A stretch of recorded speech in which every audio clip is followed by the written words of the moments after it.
ಪ್ರೆಗ್ನೆನ್ಸಿಯಲ್ಲಿ ಸಾಮಾನ್ಯವಾಗಿ ಕಂಡು ಬರ್ತಕ್ಕಂಥ ಒಂದು ಪ್ರಾಬ್ಲಮ್ ಏನು ಅಂತಂದರೆ ಕಾನ್ಸ್ಟಿಪೇಷನ್. ಅಂದರೆ 3 ದಿನಕ್ಕೊಂದ್ಸಲ 4 ದಿನಕ್ಕೊಂದ್ಸಲ ಮೋಷನ್ಗೆ ಹೋಗುವಂಥದ್ದು, ಅಥವಾ ಮೋಷನ್ಗೆ ಹೋದ್ರೂ ಅದು ಕಂಪ್ಲೀಟಾಗಿ ಇವ್ಯಾಕ್ಯುವೇಟ್ ಆಗಿಲ್ಲ, ಒಂದು ಕಂಪ್ಲೀಟ್ ಕ್ಲೀನ್ ಆಗಿಲ್ಲ ಅಂತ ಒಂದು ಫೀಲಿಂಗ್ ಬರ್ತಕ್ಕಂಥದ್ದು, ಅಥವಾ ಬಹಳ ಮುಕ್ಕಬೇಕಾದಂಥ ಒಂದು ಪರಿಸ್ಥಿತಿ, ಮೋಷನ್ಗೆ ಹೋದ್ರೂ ಬಹಳ ಮುಕ್ಕಬೇಕಾದಂಥ ಒಂದು ಪರಿಸ್ಥಿತಿ, ಇದೆಲ್ಲದನ್ನು ಕಾನ್ಸ್ಟಿಪೇಷನ್ ಇನ್ ಪ್ರೆಗ್ನೆನ್ಸಿ ಅಂತ ಹೇಳ್ತೀವಿ. ಓಕೆ, ಇದು ತುಂಬ ಸಾಮಾನ್ಯವಾಗಿ ಕಂಡು ಬರುತ್ತೆ, ಮತ್ತು ಕಂಡು ಬಂದಲೂ ತುಂಬ ಹೆದರುವಂಥದ್ದು ಇಲ್ಲ.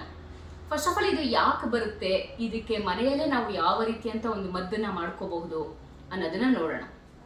ಫಸ್ಟು ಇದು ಯಾಕೆ ಬರುತ್ತೆ ಅಂತ ಅಂದರೆ, ಪ್ರೆಗ್ನೆನ್ಸಿಯಲ್ಲಿ ದೇಹದಲ್ಲಿ ಹೆಚ್ಚಾಗುವಂಥ ಪ್ರೊಜೆಸ್ಟರಾನ್ ಹಾರ್ಮೋನ್, ಇದು ಪ್ರೆಗ್ನೆನ್ಸಿ ಕಂಟಿನ್ಯೂ ಆಗೋದಕ್ಕೆ, ಮಗುವಿನ ಫರ್ದರ್ ಡೆವಲಪ್ಮೆಂಟ್ಗೆ ಬೇಕಾಗುವಂಥ ಒಂದು ಹಾರ್ಮೋನ್.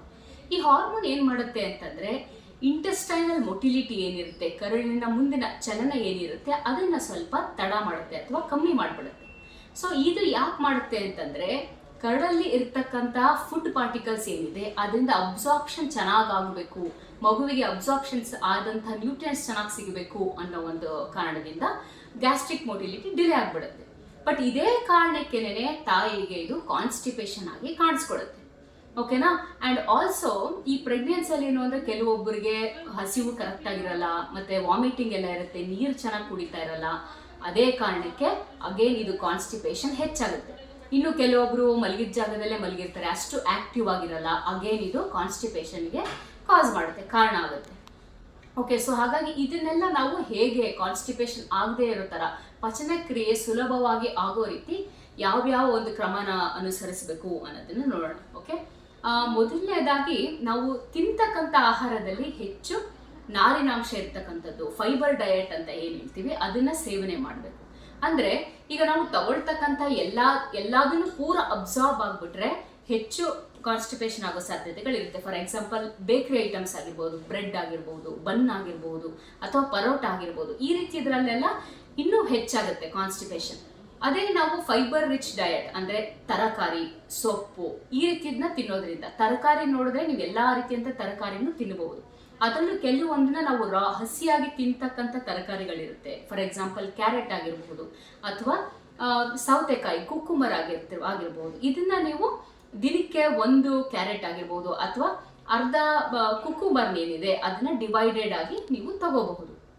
ಓಕೆನಾ. ಆ್ಯಂಡ್ ಸೊಪ್ಪುಗಳು ನೋಡಿದ್ರೆ ಎಲ್ಲ ರೀತಿಯಂಥ ಸೊಪ್ಪನ್ನು ನೀವು ತಗೋಬಹುದು. ಇದರಲ್ಲಿ ನಿಮಗೆ ಫೋಲಿಕ್ ಆ್ಯಸಿಡ್, ಫೋಲೇಟ್ ಕಾಂಪೊನೆಂಟ್ ಸಿಗುತ್ತೆ, ಮತ್ತು ಐರನ್ ಕೂಡ ಹೆಚ್ಚಾಗುತ್ತೆ. ಈ ಸೊಪ್ಪಿನ ನೀವು ಸಾಂಬಾರ್ ರೂಪದಲ್ಲಿ ತಗೊಳ್ಳಿ, ಇಲ್ಲಾಂದರೆ ಪಲ್ಯ ರೂಪದಲ್ಲಿ ತಗೋಬಹುದು, ಅಥವಾ ಸಲಾಡ್ ರೂಪದಲ್ಲಿ, ಒಟ್ಟು ಯಾವುದಾದ್ರೂ ಒಂದು ರೂಪದಲ್ಲಿ ನೀವು ಸೇವನೆ ಮಾಡೋದ್ರಿಂದ ನಾರಿನಾಂಶ ಚೆನ್ನಾಗಿರುತ್ತೆ, ಮೋಷನ್ನು ಸುಲಭವಾಗಿ ಸ್ಮೂತಾಗಿ ಹೋಗುತ್ತೆ. ಇನ್ನು ಫ್ರೂಟ್ಸ್ ನೋಡಿದ್ರೆ, ನಿಮಗೆ ಡಯಾಬಿಟಿಸ್ ಇಲ್ಲ ಅಂತಂದರೆ ಎಲ್ಲ ರೀತಿಯಂಥ ಫ್ರೂಟ್ಸ್ನು ಸಹ ನಾವು ಸೇವನೆ ಮಾಡ್ಬೋದಾಗಿರುತ್ತೆ. ಓಕೆ, ಇನ್ನು ಕೆಲವೊಂದು ಫ್ರೂಟ್ಸ್ ನಾವು ಸಿಪ್ಪೆ ಸಮೇತವಾಗಿ ಕೆಲವೊಂದನ್ನು ತಿನ್ಬಹುದು. ಫಾರ್ ಎಕ್ಸಾಂಪಲ್ ಆ್ಯಪಲ್ ಆಗಿರ್ಬೋದು, ಸೇಬ್ ಆಗಿರಬಹುದು, ಅಥವಾ ಗ್ರೇಪ್ಸ್ ಆಗಿರಬಹುದು. ಈ ರೀತಿನ ನಾವು ಆದಷ್ಟು ಸಿಪ್ಪೆ ಸಮೇತವಾಗಿ ತಿನ್ನೋದ್ರಿಂದ, ಆ್ಯಂಡ್ ಮ್ಯಾಂಗೋ ಆಲ್ಸೋ ಈ ರೀತಿ. ಮತ್ತು ಕೆಲವೊಬ್ಬರು ಸಪೋಟನ್ನು ಸಹ ಸಿಪ್ಪೆ ಸಮೇತವಾಗಿ ತಿಂತಾರೆ, ಚೆನ್ನಾಗಿ ತೊಳೆದ್ಬಿಟ್ಟು, ಆಗ ನಾರಿನಾಂಶ ನಮಗೆ ಹೆಚ್ಚಾಗಿ ಸಿಗುತ್ತೆ. ಆದಷ್ಟು ನಾವು ಜ್ಯೂಸ್ ಥರ ಮಾಡಿಕೊಂಡು ಕುಡಿಯೋದು ಬದಲು ನಾವು ಅದನ್ನು ಹೋಲ್ ಫ್ರೂಟ್ ಆಗಿ ಕನ್ಸ್ಯೂಮ್ ಮಾಡೋದು ಒಳ್ಳೆಯದು. ಓಕೆ, ಇನ್ನು ಡ್ರೈ ಫ್ರೂಟ್ಸಲ್ಲಿ ರೈಸಿಸ್ ಅಥವಾ ಒಣ ದ್ರಾಕ್ಷಿ ಏನಿದೆ ಅದನ್ನು ನೀವು ಓವರ್ನೈಟ್ ಸೋಕ್ ಮಾಡಿಬಿಟ್ಟು ಬೆಳಗ್ಗೆ ತಿಂದರೆ ಅಗೈನ್ ಸ್ಮೂತ್ ಆಗಿ ಹೋಗುತ್ತೆ. ಆ್ಯಂಡ್ ಆಲ್ಸೋ ಈ ನಿಟ್ಟಿನಲ್ಲಿ ಅಂಜೂರನ್ನು ಸಹ ಸಹಾಯ ಮಾಡುತ್ತೆ. ಓಕೆನಾ. ಇನ್ನು ನೆಕ್ಸ್ಟ್ ಏನು ಅಂತಂದರೆ, ತುಂಬ ಮುಖ್ಯವಾದದ್ದು ದೇಹದಲ್ಲಿನ ಹೈಡ್ರೇಷನ್, ಅಂದರೆ ನೀರಿನ ಅಂಶ ಚೆನ್ನಾಗಿರಬೇಕು. ನೀವು ದಿನಕ್ಕೆ ಒಂದು 3 ರಿಂದ 4 ಲೀಟರ್ನ ನೀವು ಹೇಗೆ ಕುಡಿತೀರೋ, ಫಾರ್ ಎಕ್ಸಾಂಪಲ್ ನೀವು ನೀರನ್ನೇ ಕುಡಿಬಹುದು, ಅಥವಾ ಮಜ್ಜಿಗೆ ತಗೋತೀರಾ, ಅಥವಾ ಫ್ರೆಶ್ ಫ್ರೂಟ್ ಜ್ಯೂಸಸ್ ತಗೋತೀರಾ, ಯಾವುದಾದ್ರೂ ರೀತಿಯ ಒಂದು ಫ್ಲೂಯಿಡ್ ಒಂದು 3 ರಿಂದ 4 ಲೀಟರ್ ನೀರನ್ನ ನಾವು ಸೇವನೆ ಮಾಡಬೇಕು. ಆ್ಯಂಡ್ ಇನ್ನೊಂದೇನು ಅಂತಂದರೆ, ನಿಮಗೆ ಯಾವಾಗ ಅದೊಂದು ಅರ್ಜ್ ಇರುತ್ತಲ್ಲ, ಓಕೆ ನಾವು ಮೋಷನ್ಗೆ ಹೋಗಬೇಕು ಅಂತ, ಯಾವುದೇ ಟೈಮ್ನ ನೋಡ್ದೇನೆ ನಿಮ್ಗೆ ಯಾವಾಗ ಅದೊಂದು ಅರ್ಜ್ ಇರುತ್ತೆ ಆವಾಗ ಇಮಿಡಿಯೇಟ್ ಆಗಿ ನೀವು ಹೋಗಿ ಮಾಡೋದು ಒಳ್ಳೆಯದು. ಕೆಲವೊಬ್ಬರಿಗೆ ಊಟ ಮಾಡಿದ ತಕ್ಷಣವೇ ಮೋಷನ್ಗೆ ಹೋಗಬೇಕು ಅಂತ ಅನಿಸುತ್ತೆ. ಸೊ ಹಾಗಿದ್ದಾಗ ಹಿಡಿದಿಟ್ಕೊಳ್ಳೋಕೆ ಹೋಗಬೇಡಿ, ಅವಾಗಲೇ ನೀವು ಮೋಷನ್ ಮಾಡಿಬಿಟ್ಟು ಬರೋದು ಒಳ್ಳೆಯದು. ಓಕೆನಾ.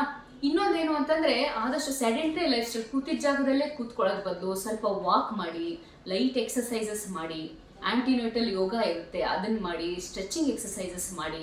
ಈ ರೀತಿ ನಿಮ್ಮನ್ನು ನೀವು ಆದಷ್ಟು ಆಕ್ಟಿವ್ ಆಗಿ ಇಟ್ಕೊಳ್ಳೋದ್ರಿಂದ ಅಗೈನ್ ಮೋಷನ್ ಏನಿದೆ ಅದು ಚೆನ್ನಾಗಿ ಹೋಗುತ್ತೆ. ಇನ್ ಕೇಸ್ ನಿಮ್ಗೆ ಏನಾದ್ರೂ ಬೆಳಗ್ಗೆ ಎದ್ದಾಗ ಅಥವಾ ಕರೆಕ್ಟಾಗಿ ಇನ್ನೂ ಸ್ವಲ್ಪ ಪ್ರೆಷರ್ ಅನ್ನಿಸ್ತಿದೆ ಅನ್ನೋದಾದ್ರೆ ಒಂದು 2 glasses ಆಫ್ ಹಾಟ್ ವಾಟರ್, ಸ್ವಲ್ಪ ಬಿಸಿ ನೀರು, 2 ಗ್ಲಾಸ್ ಬಿಸಿ ನೀರನ್ನು ಕುಡೀರಿ. ಆ್ಯಂಡ್ ಬಾಳೆಹಣ್ಣು ಸಹ ತಗೊಳ್ಳೋದ್ರಿಂದ ಪ್ರತಿದಿನ ಬೆಳಗ್ಗೆ ಅಥವಾ ರಾತ್ರಿ ಅಥವಾ ನೀವು ಯಾವಾಗ ಹೆವಿ ಮೀಲ್ಸ್ ಊಟ ಮಾಡ್ತೀರಲ್ಲ ಆವಾಗ ತಗೊಳ್ಳೋದ್ರಿಂದನೂ ಡೈಜೆಷನ್ ಚೆನ್ನಾಗಾಗುತ್ತೆ. ಅದೇ ಕಾರಣಕ್ಕೆ ನಾವು ಮೋಸ್ಟ್ ಆಫ್ ದ ನಮ್ಮ ಟ್ರೆಡಿಷನ್ಸಲ್ಲೆಲ್ಲ ಏನು ಅಂತಂದರೆ ಯೂಶ್ವಲಿ ಮದುವೆ ಊಟ ಆಗಿರ್ಬೋದು ಅಥವಾ ಹಬ್ಬದ ಊಟ ಆದಮೇಲೆ ನಾವು ಅದಕ್ಕೆ ಬನಾನಾ ಕೊನೆಯಲ್ಲಿ ಕೊಟ್ಟಿರ್ತೀವಿ, ಅದು ಇದೇ ಕಾರಣಕ್ಕೆ. ಓಕೆನಾ? ಆ್ಯಂಡ್ ನೀವು ಮಜ್ಜಿಗೆ ಮೊಸರು ತಗೋತಿದ್ದೀರಾ ಅಂತಂದರೆ ನೀವು ಧಾರಾಳವಾಗಿ ತಗೊಳ್ಳಿ. ಯಾಕಂತಂದರೆ ಇದು ಗಟ್ಟಲ್ಲಿ ಇರ್ತಕ್ಕಂಥ ಇಂಟೆಸ್ಟೈನಲ್ಲಿ ಇರ್ತಕ್ಕಂಥ ಒಳ್ಳೆ ಬ್ಯಾಕ್ಟೀರಿಯಾಸ್ನ ಇಂಪ್ರೂವ್ ಮಾಡುತ್ತೆ. ಆ್ಯಂಡ್ ಈ ರೀತಿಯಂಥ ಒಂದು ಎಪಿಸೋಡ್ಸ್ ಇದ್ದಾಗ ಮೋಷನ್ಸ್ ಕರೆಕ್ಟಾಗಿ ಹೋಗ್ತಿಲ್ಲ ಅಂದಾಗ ಆದಷ್ಟು ಗಟ್ಟಿ ಪದಾರ್ಥ ಏನಿರುತ್ತೆ, ಮುದ್ದೆ ಆಗಿರ್ಬೋದು ಅಥವಾ ರೊಟ್ಟಿ ಆಗಿರ್ಬೋದು, ಈ ರೀತಿಯಂಥ ಹಾರ್ಡ್ ಫುಡ್ಸ್ ಅಥವಾ ಚಿಕನ್ ಮಟನ್ ಇರ್ಬೋದು ಅಂಥದ್ದನ್ನು ಅವಾಯ್ಡ್ ಮಾಡಿ.